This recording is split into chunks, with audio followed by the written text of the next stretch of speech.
ఈ 2026 సంవత్సరం ఈ మొదటి దినంలో మీతో కలిసి వాక్యాన్ని పంచుకునేటువంటి అవకాశం కల్పించినటువంటి మా ప్రియులకు ప్రత్యేకమైనటువంటి వందనాలు తెలియజేస్తున్నాను. ఈ నూతన సంవత్సరంలో మొదటి దినములో పేతురు రాసిన మొదటి పత్రికలో నుంచి దేవుడు మనల్ని ఎలా ఉండమన్నాడో ఆ విషయాలను మాత్రమే నేర్చుకుందాం. కనుక ఈరోజు మనం ధ్యానించే విషయం ఏంటి? పేతురు రాసిన మొదటి పత్రికలో నుంచి దేవుడు మనల్ని ఎలా ఉండమన్నాడు అనే విషయాలను ఆలోచన చేద్దాం. కనుక జాగ్రత్తగా మీరు మనసు పెట్టండి. మీ మనసు బయటికి వెళ్ళకూడదు, పిల్లలు మాట్లాడకూడదు. మరి చాలా జాగ్రత్తగా విందామండి. పేతురు రాసినటువంటి మొదటి పత్రిక, ఈ పత్రిక రచించింది ఎవరంటే పేతురు గారు. పేతురు గారు ఎవరు? యేసుక్రీస్తు వారి యొక్క ప్రధాన శిష్యుడు, అంటే మొట్టమొదట ప్రథమ శిష్యుడు, ప్రథమ శిష్యుడు. ఈయన ప్రసంగాలు మనకు అపోస్తుల కార్యగ్రంథంలో కనిపిస్తాయి. అలాగే ఆయన ప్రత్యేకించి పత్రిక కూడా రాశారు. అసలు ఈ పేతురు గారు ఎవరికి రాశారు అనే విషయాన్ని గ్రంథంలోకి వెళ్ళి ఒక విషయాన్ని మనం చదువుదాం. పేతురు రాసిన మొదటి పత్రిక మొదటి వచనం, రెండవ వచనం చదువుదాం. యేసుక్రీస్తు అపోస్తులుడైన పేతురు, తండ్రి అయిన దేవుని భవిష్యత్తు జ్ఞానమును బట్టి ఆత్మ వలన పరిశుద్ధత పొందిన వారై విధేయులగుటకు యేసుక్రీస్తు రక్తం వలన ప్రోక్షింపబడుటకు ఏర్పరచబడిన వారికి, అనగా పొంతు, గలతీయ, కప్పదొకియ, ఆసియా, బిథునియా అను దేశములందు చెదరిన వారిలో చేరిన యాత్రికులకు శుభమని చెప్పి వ్రాయినది అన్నాడండి. ప్రియమైన దేవులారా, ఇక్కడ ఆలోచన చేస్తే ఈ పత్రికను ఎవరికి రాస్తున్నారు అనేటువంటి విషయం మనకు అర్థమవుతుంది. ఈరోజు మనం కూడుకున్నటువంటిది క్రీస్తు రక్తము ద్వారా ప్రోక్షింపబడి, క్రీస్తు రక్తము చేత ప్రోక్షింపబడి రక్షింపబడినటువంటి, ఏర్పరచబడినటువంటి వారము, వారే సంఘం. మనమంతా ఎవరమండి? సంఘమేనా? ఈ సంఘానికి ఇంకా వీళ్ళంతా చెదరినటువంటి వారు ఉన్నారు, యాత్రికులుగా ఉన్నారటువంటి వీళ్ళు. ఏ ప్రాంతాలు చెప్పాడు? పొంతు, ఆసియా, నెక్స్ట్ కప్పదొకియా, గలతీయ, బిథునియా, ఈ యొక్క ప్రాంతాలకు, దేశాలకు చెదరినటువంటి వారికి కొన్ని మాటలు చెప్పాలని పత్రికను వ్రాయటం జరిగింది. కనుక వీరెవరు అంటే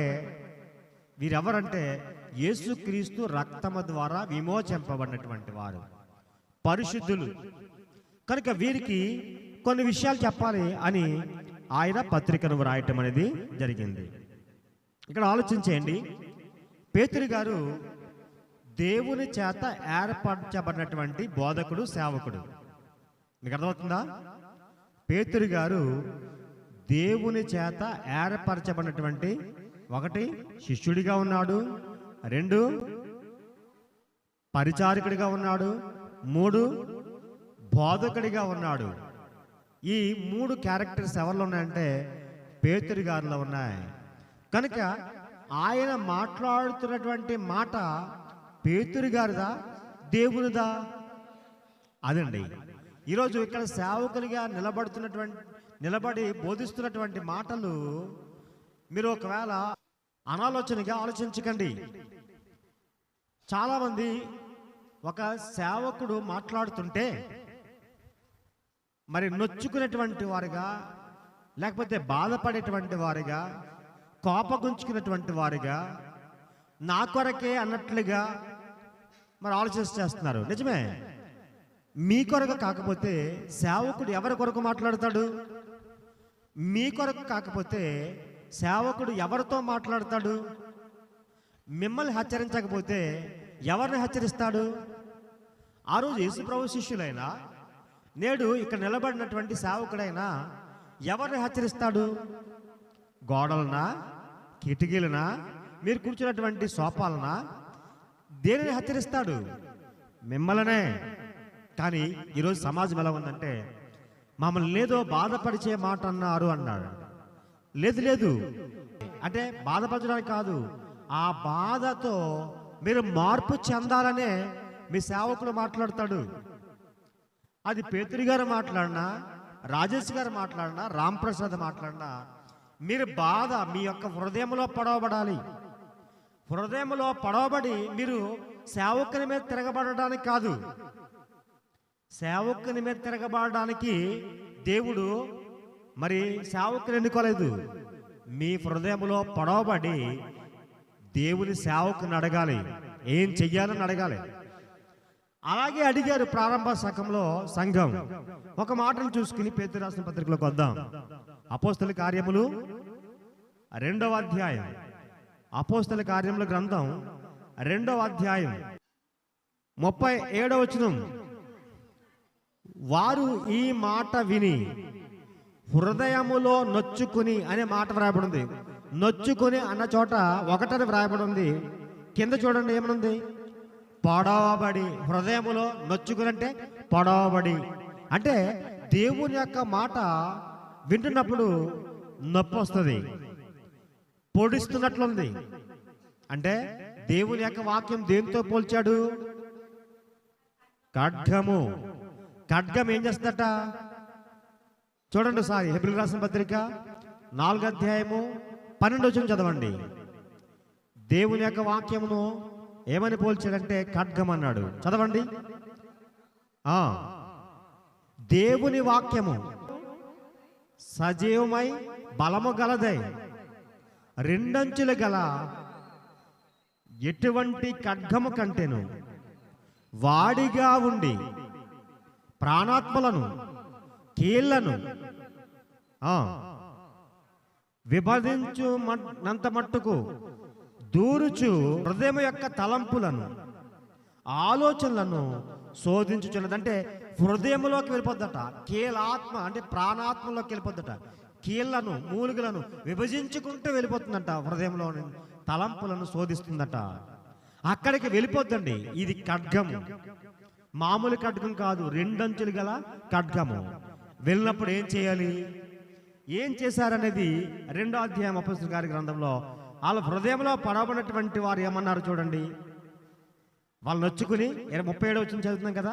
సహోదరులారా, మేమేమి చేతుమని పేతురును కడమ అపోస్తలులను అడగగా, అంటే ఏమంటే హృదయంలో నొచ్చుకున్న వారు ఏమంటారట?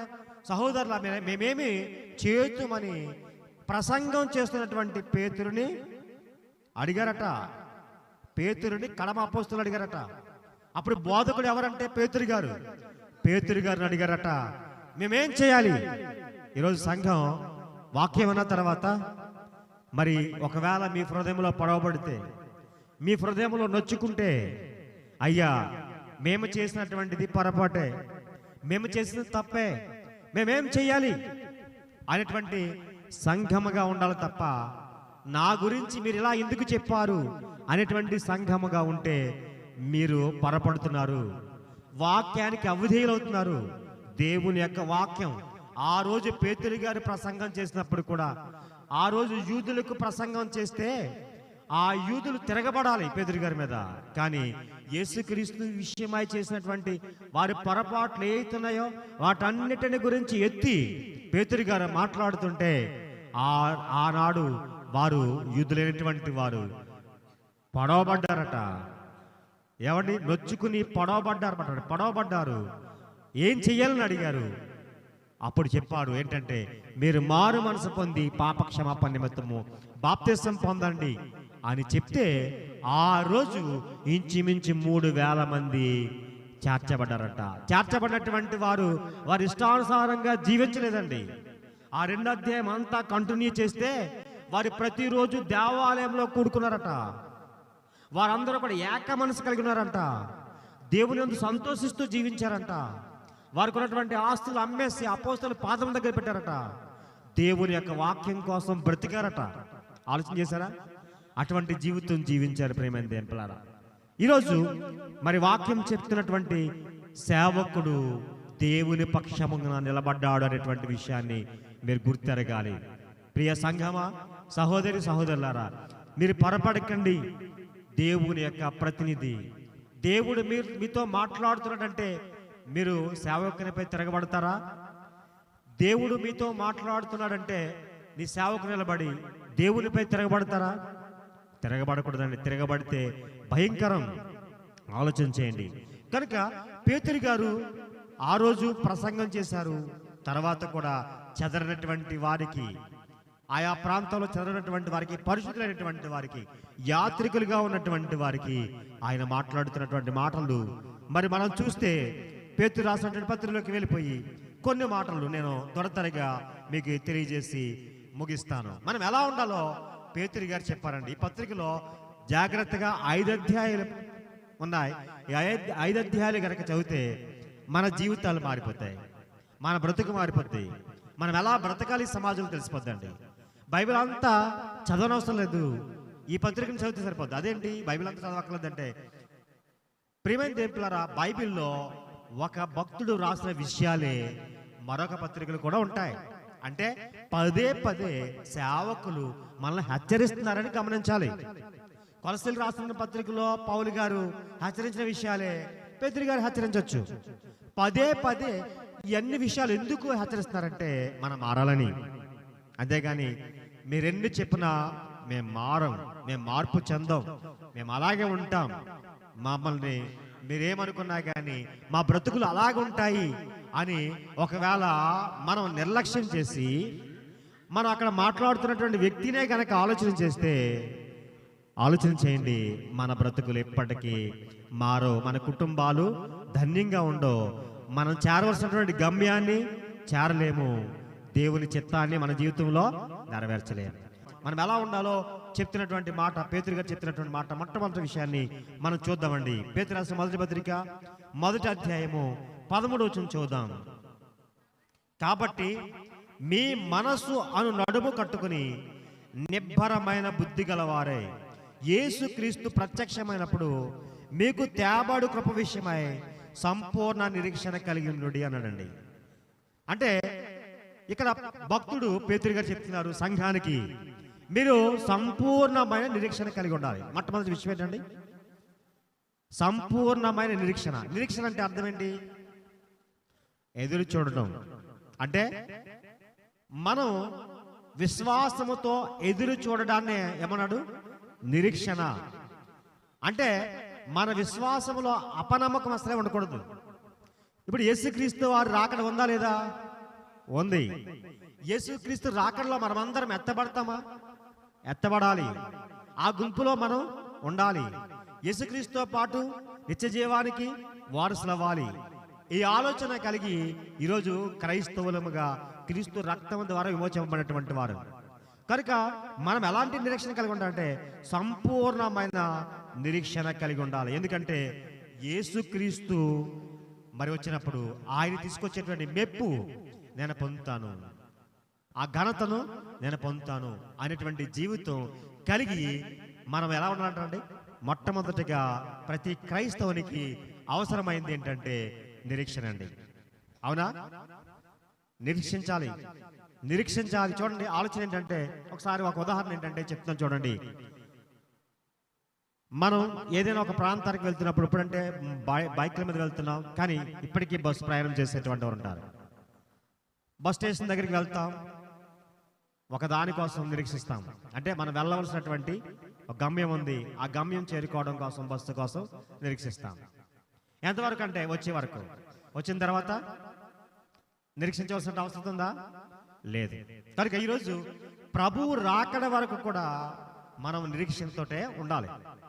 మన జీవితం ముగింపు అయిపోవచ్చు, ప్రభు రాకపోవచ్చు, కానీ మన జీవితంలో ఎప్పుడు కూడా మర్చిపోకూడదు, ఈరోజే ప్రభు రాకడా అన్నట్లుగా మనం బ్రతకాలి. అంతే కదండి? ఈ క్షణం అన్నట్లుగా బ్రతకాలి. అప్పుడే మన భక్తి జీవితం బాగుంటుంది. వస్తాడులే అనుకుంటే ప్రభు రాకడ ఎలా ఉంటుందో చెప్పాడు కదండి, దొంగ వచ్చినట్లు అన్నాడండి. అంటే తెలియకుండా వస్తుంది ఆయన రాకడ. కనుక నిరీక్షణ అనేది మనం ఎలా ఉండాలండి? సంపూర్ణమైన నిరీక్షణ కలిగి ఉండాలి. రెండు విషయాలు చూద్దాం. రెండో విషయం చూడండి ఇదే 14 వచ్చిన చూడండి, మొదటి అధ్యాయం 14 వచ్చిన. నేను పరిశుద్ధుడినై ఉన్నాను గనుక మీరును పరిశుద్ధులై ఉండండి అన్నాడు. ఇంకా మనం చూస్తే 17, 14, 16 వరకు చదువుదామండి.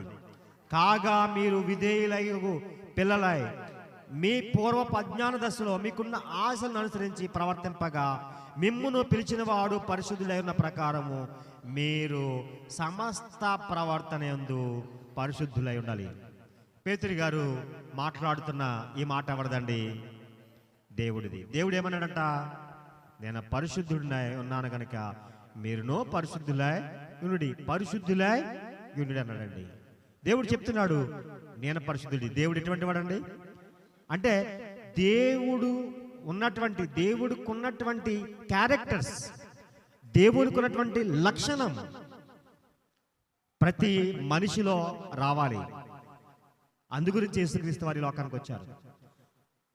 ఆయన యొక్క బలి, ఆయన త్యాగం, ఏమండి, ఆయన దయ, ఆయన కరుణ ఈ భూమి మీదకి వచ్చి అంత ఉన్నత స్థితిని వదులుకుని ఈ భూమి మీదకి వచ్చి మరి ఆయన అంత తగ్గించుకోవడానికి గల కారణం ఏంటంటే మనము కూడా దేవునిలా అయిపోవాలండి. అంత సంపూర్ణతకి వెళ్ళిపోవాలి. సమస్త విషయంలో మనం కొన్నిట్లో పరిశుద్ధంగా ఉంటాం, కొన్నిట్లో అపవిత్రంగా ఉండటం అటువంటిది ఉండకూడదు. ప్రతి సమస్త విషయంలో కూడా పరిశుద్ధత కలిగి ఉండాలంటే పరిశుద్ధులుగా ఉండాలి. పరిశుద్ధుడు అంటే ఎలా అని చెప్పాడు చూడండి. ఒకసారి మేము వెనక్కి వెళ్ళి ఎఫెసీయులకు రాసిన పత్రిక సమస్త విషయంలో అంటే ఒక మాట నేను చూపిస్తాను. ఎఫెసీయులకు రాసిన పత్రిక 5వ అధ్యాయము 3 నుంచి చదువుదాం. మీలో జాగ్రత్తమే గాని ఏ విధమైన అపవిత్రతే గాని లోభత్వమే గాని వీటి పేరు అయినా ఎత్తకూడదు. అబ్బా అదేంటి, అసలు పేరు ఎత్తకూడదా? ఆ పై ఉన్నటువంటి విషయాలు పేరెత్తకూడదంటే పేరెత్తకూడదండి. అసలు ఇది పరిశుద్ధుడు అనేటువంటి వారికి తగరది. కానీ ఈరోజు పరిశుద్ధుడు అని చెప్పుకున్న క్రైస్తవుడు అని చెప్పుకుంటూ ఇంకా లోకములో అపవిత్రత వదలనటువంటి క్రైస్తవులుగా ఉన్నారు ఈ రోజుకి. అవునా కదా ప్రియమైన దేవులారా? కానీ అసలే ఆ పేరు ఎత్తకూడదంటే చూడండి ఎంత తల చెప్తున్నాడు. అంటే అంత అపవిత్రమైందంటే దేవుని దృష్టి అపవిత్రమైంది. మరి మనం పరిశుద్ధులము, దేవుడు పరిశుద్ధుడు కనుక మనం పరిశుద్ధులై ఉండాలి అన్నాడండి. ఇంకా కింద చెప్తాడు చూడండి 4వ వచనం. కృతజ్ఞత వచనమే ఉచ్చరించవలను, మీరు బూతులైనను పోకిరి మాటలైనను సరసోక్తులైనను ఉచ్చరింపకూడదు, ఇవి మీకు తాగావు అన్నాడండి. అంటే పరిశుద్ధతకు సూచన చెప్పాడు. మనం పరిశుద్ధులము అని చెప్పడానికి కొన్ని మన జీవితంలో సంపూర్ణంగా తొలగిపోవాలి. సరసోక్తులు కూడా రాకూడదు. అందు గురించే వాక్యం చెప్పేటప్పుడు క్రీస్తు సంఘ సేవకుడు ఎంత జాగ్రత్తగా ఉంటాడో తెలుసా? మిమ్మల్ని హాస్యముతో నవ్వులతో ముంచెత్తేటువంటి పరిస్థితి ఏమైనా చేస్తాడా? ఎప్పుడైనా నవ్వేటువంటి పరిస్థితి ఉందా? ఇంతమంది సేవకులు మీకు ఇక్కడికి వచ్చారు కదా, లేదండి. కానీ ఈరోజు క్రైస్తవ్యం అపహాస్యం చేసేస్తున్నారు. ఏమంటే ప్రారంభంలో నుంచి ఒక జోకర్గా ఈరోజు క్రైస్తవ సేవకుడు ఉన్నాడండి. ఒక జోకర్గా ఉంటున్నాడు, లేకపోతే ఒక హాస్య నటుడిగా ఉంటున్నాడు వాక్యం చేతబట్టుకుని. మరి ఎందుకు నిజమైనటువంటి సేవకుడు మిమ్మల్ని నవ్వించట్లేదు? అది సరసోక్తులు, ఏమండి ఇంకేంటి బూతులు, అవి ఉచ్చరించకూడదని చెప్పాడండి. ఇవి మీకు తగవు, ఇవి వద్దు అన్నాడండి. కనుక ప్రియమైన దేవులారా, మనం పరిశుద్ధత కలిగి ఉండాలి. ఈ దేవుడు పరిశుద్ధుడు, మన పరిశుద్ధత కలిగి ఉండాలి. ఇక 3వ విషయం చూద్దాం. 3వ విషయం 17వ వచనం చదవండి. పేతురు రాసిన మొదటి పత్రిక 1వ అధ్యాయము 17వ వచనం.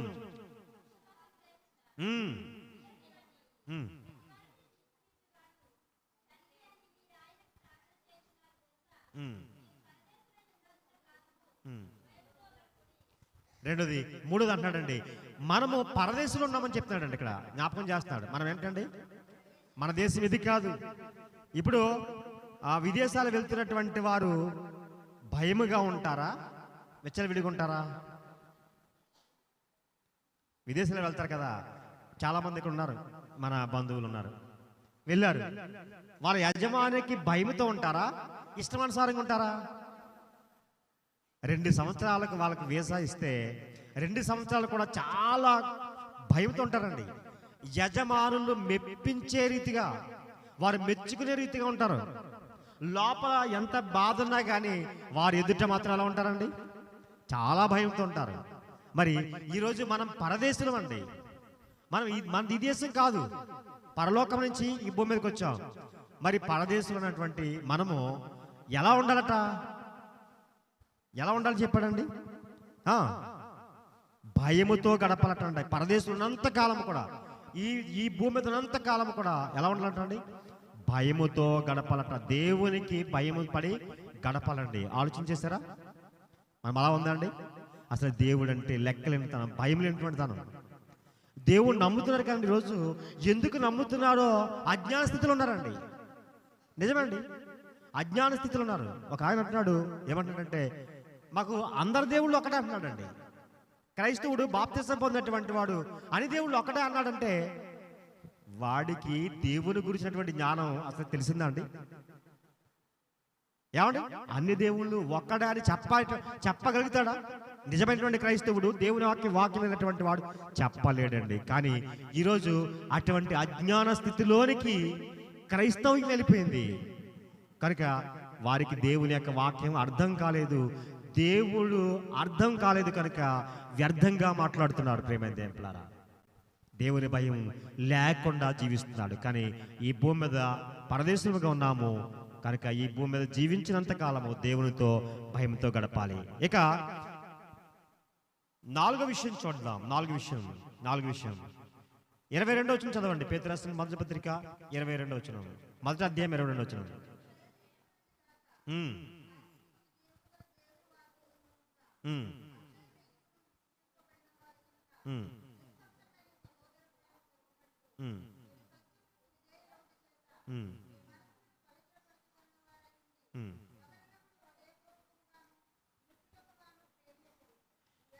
చూడండి, ఇక్కడ అంటున్నాడు, ఒకరినొకడు హృదయపూర్వకంగా మిక్కటముగా ప్రేమించను అన్నాడండి. ఇంకా ప్రేమ కంటే మరో పదం లేదటండి. బైబిల్ గ్రంథంలో అద్భుతమైన మాట ఉంది, ఏంటంటే ప్రేమ. యేసుప్రభువు వారు చెప్పారు, నిన్ను వలె నీ పొరుగు వారిని ప్రేమించు. ధర్మశాస్త్రం అంతా కూడా అది అంత పెద్ద గ్రంథం, దానిలో 10 ఆజ్ఞలు ఉన్నాయి, ఇంకా 2000 నియమాలు ఉన్నాయి. కానీ వాటన్నిటికంటే చాలా ప్రాముఖ్యమైనది ఏంటి తెలుసండి? ప్రేమ.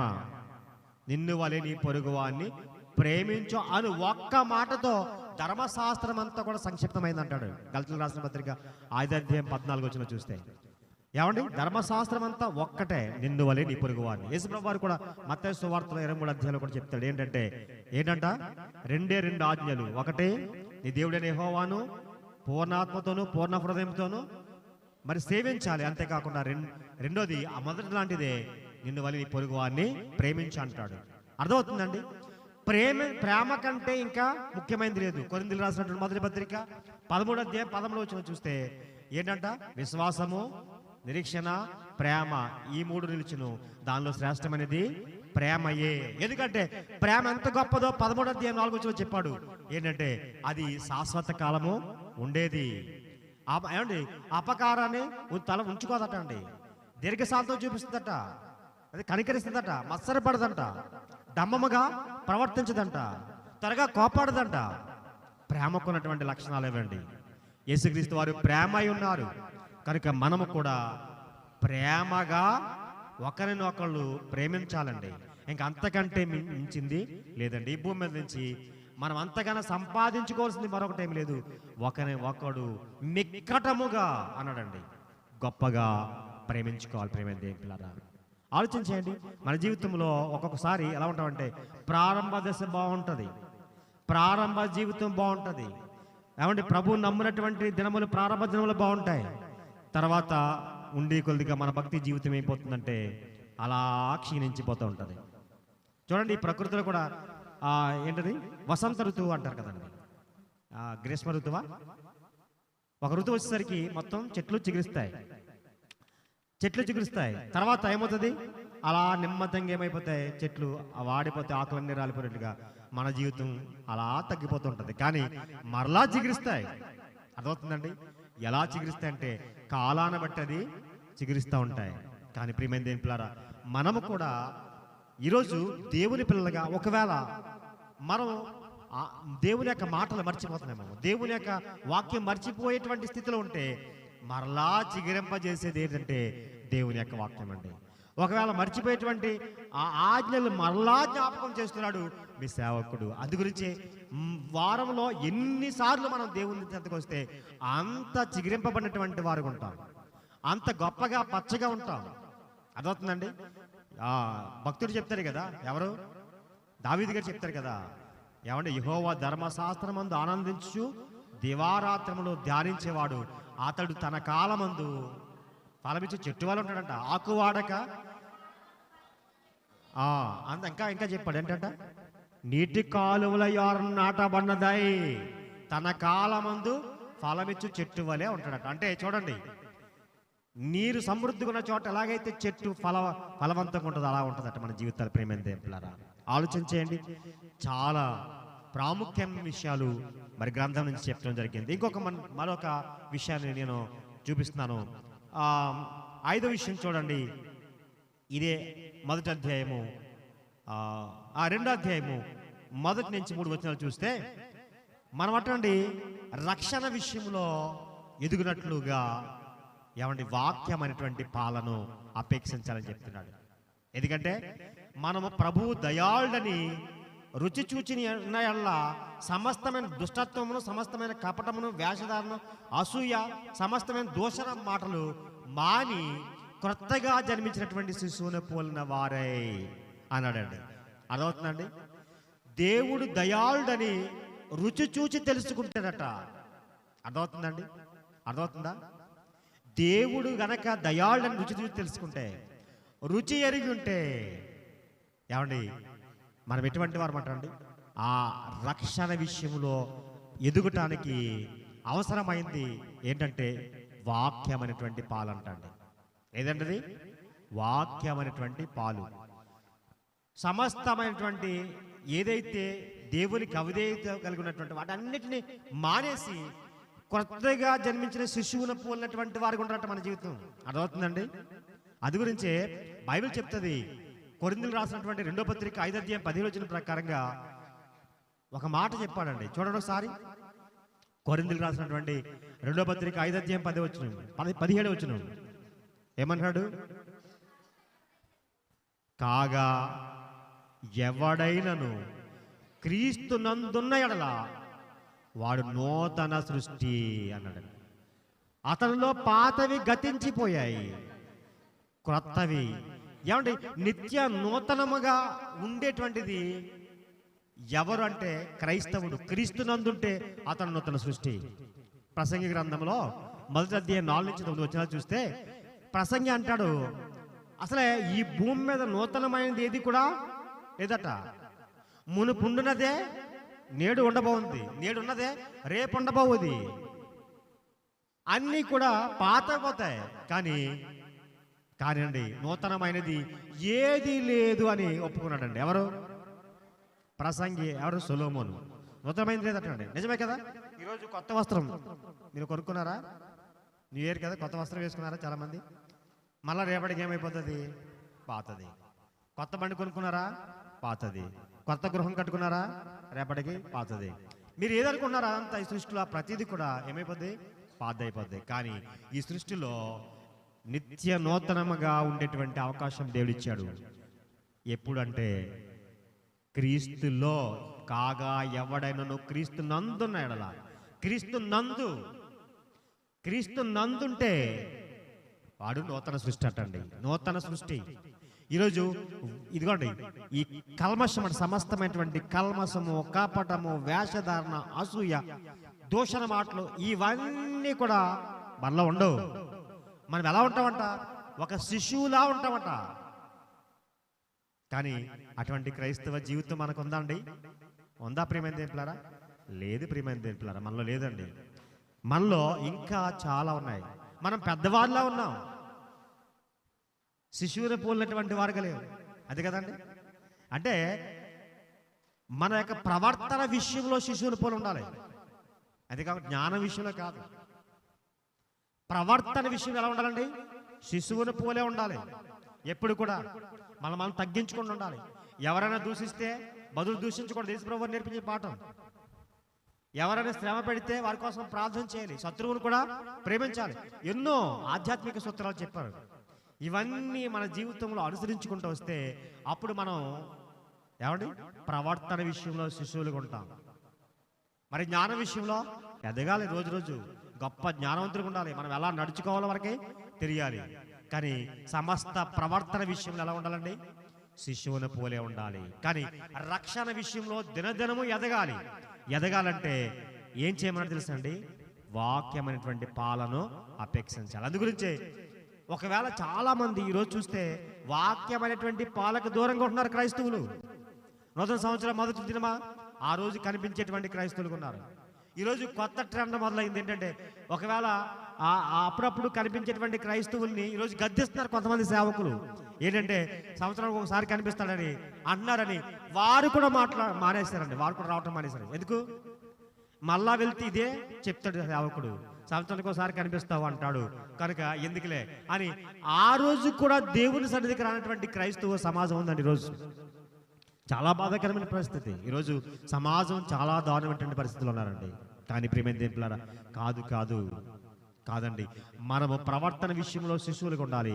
రక్షణ విషయంలో దినదినము మనము ఎదగాలి. దానికి వాక్యం అనేటువంటి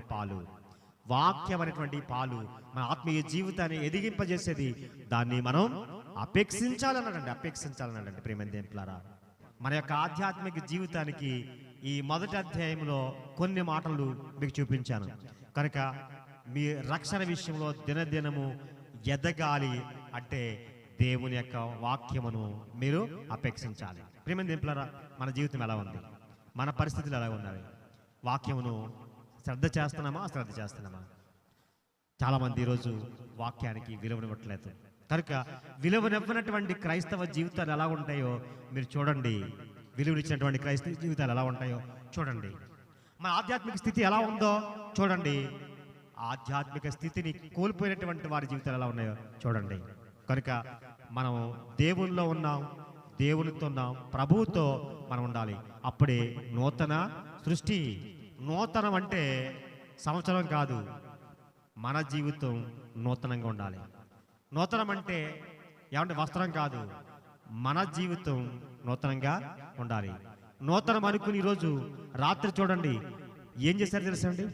కొన్ని వేల కోట్ల రూపాయలు మరి ఖర్చు చేశారు. వ్యాపారస్తులకి ఈ డిసెంబర్ నెల అంటేనే చాలా సంతోషం అండి. ఎందుకంటే డబ్బు ఎక్కువ ఖర్చు చేసేది ఈ నెలలోనే. ఒక 31st ఈరోజు నేను టార్గెట్ చేశాను 5 లక్షలు అన్నాడండి. ఒక ఎవరు హోటల్లో అతను 5 లక్షల టార్గెట్ అంట.